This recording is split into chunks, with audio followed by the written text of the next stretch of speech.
चाहे राजनीति की हो, सामाजिक हो या हो घटना दुर्घटना की, बात चाहे भ्रष्टाचार की हो, जनता से जुड़े मुद्दों की हो या हो कानून व्यवस्था की, अब बातें होंगी आपके शहर की। इंडिया न्यूज 24 टीवी में आपका स्वागत है। थाना कोतवाली राजगढ़ जिला एटीएम बदलकर लोगों को ठगी का शिकार बनाने वाले अंतर्राज्यीय गिरोह के सदस्य आए पुलिस की गिरफ्त में। आरोपियों को गिरफ्तार कर एटीएम, नकदी और वाहन सहित कुल 1,80,000 का मसरूका किया जब्त। जिला पुलिस कप्तान प्रदीप शर्मा के निर्देशन पर लगातार साइबर संबंधी अपराधों को घटित करने वाले, एटीएम बदलकर ठगी करने वाले अपराधियों पर शिकंजा कसा जा रहा है। अतिरिक्त पुलिस अधीक्षक CSR दंतोतिया और SDOP राजगढ़ ने अंतर सिंह जामरा के मार्गदर्शन में थाना प्रभारी कोतवाली राजगढ़ और उनकी टीम द्वारा एटीएम बदलकर ठगी करने वाले आरोपियों को पकड़ने में सफलता हासिल की। आरोपियों को गिरफ्तार कर उनके कब्जे से एक पल्सर मोटरसाइकिल और HF डिलक्स मोटरसाइकिल कीमत 1 लाख रुपए के जब्त किए। उक्त कार्रवाई में थाना प्रभारी कोतवाली निरीक्षक सुनील श्रीवास्तव, उप निरीक्षक अजय यादव, उप निरीक्षक रजनीश सिरोठिया, प्रधान आरक्षक 565 अशोक यादव, प्रधान R 516 नरेश मीना, आरक्षक 666 रविंद्र जाट, R 187 मनोज मीणा, आरक्षक 424 राधेश्याम रावत, महिला R 1041 प्रियंका किदार और साइबर सेल से आरक्षक 816 रवि कुशवाहा, आरक्षक 408 प्रदीप और आरक्षक पवन मीणा का विशेष योगदान रहा। जो तरीका वारदात है वो ये है कि कई बार हम लोग देखते हैं कि जो घर के बड़े बुजुर्ग हैं या जो फाइनेंशियली उतना लिटरेट नहीं है वो एटीएम में जाते हैं और किन्हीं परिस्थितियों के कारण कई बार जो आरोपी होते हैं उन्हीं के द्वारा जो ब्लॉकेट लगा दिया जाता है उसके कारण वो एटीएम यूज़ नहीं कर पाते और पलट के वो जो पीछे खड़ा रहता है व्यक्ति उससे मदद मांगते हैं।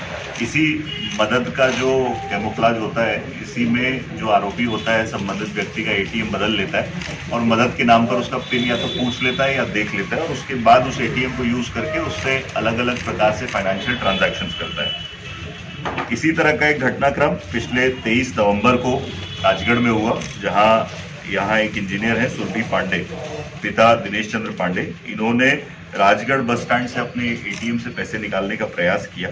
जब पैसे नहीं निकल रहे थे तो जो पीछे दो लड़के एटीएम में खड़े थे उन्होंने इनसे मदद मांगी तो इन्होंने इनको बातों में उलझाकर इनका एटीएम स्विच कर लिया और मदद के नाम पर ही इनसे पिन भी देख लिया। बाद में करीबन इनके द्वारा इस अकाउंट से अलग अलग ट्रांजैक्शंस में टोटल 1,06,000 रुपये निकाले गए हैं। इस संबंध में जब थाने पर सूचना प्राप्त हुई, इन्होंने रियलाइज हुआ कि इनके खाते से इस तरह का ट्रांजैक्शन कर लिया गया है। जब इन्होंने उसको रियलाइज किया तो इन्होंने थाने पर आकर सूचना दी कि इस तरह का फ्रॉड किया गया है। इस पर तत्काल ही 598/20 धारा 420 का एक मामला दर्ज किया गया। जब और हम लोगों ने जांच पड़ताल करने का प्रयास किया तो इसमें एक CCTV फुटेज में एक मोटरसाइकिल और 2 लड़के जिनको चिन्हित किया गया कि संभवतः यही संदिग्ध हो सकते हैं, इनकी जानकारी प्राप्त हुई। इन दोनों लड़कों को हम लोगों ने आइडेंटिफाई कराया और सारंगपुर से अलग अलग जगह से इनको गिरफ्तार किया गया। इन दोनों ने यह घटना होना कबूल किया गया। अभी इनके पास से इस तरह के 5 एटीएम और जो 2 मोटरसाइकिल इन्होंने यूज की थी प्लस 57,000 रुपीज 57,000 रुपये नकद बरामद किए गए। इसके अतिरिक्त हमारी आशंका ये भी है कि ताना तलेन में इन्होंने एक घटना कारित की थी जिसमें करीबन 20,000 रुपये इन्होंने निकाले थे। वो घटना भी इन्होंने स्वीकारी है, उसमें भी वहाँ थाना तलेन में मामला दर्ज किया गया है।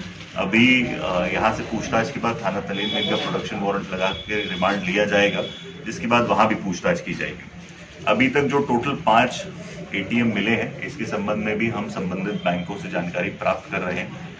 जिनके भी ये एटीएम होंगे उनसे जानकारी प्राप्त करके अगर इस तरह का ट्रांजैक्शन या धोखाधड़ी उनके साथ हुई है, इसके संबंध में भी जानकारी प्राप्त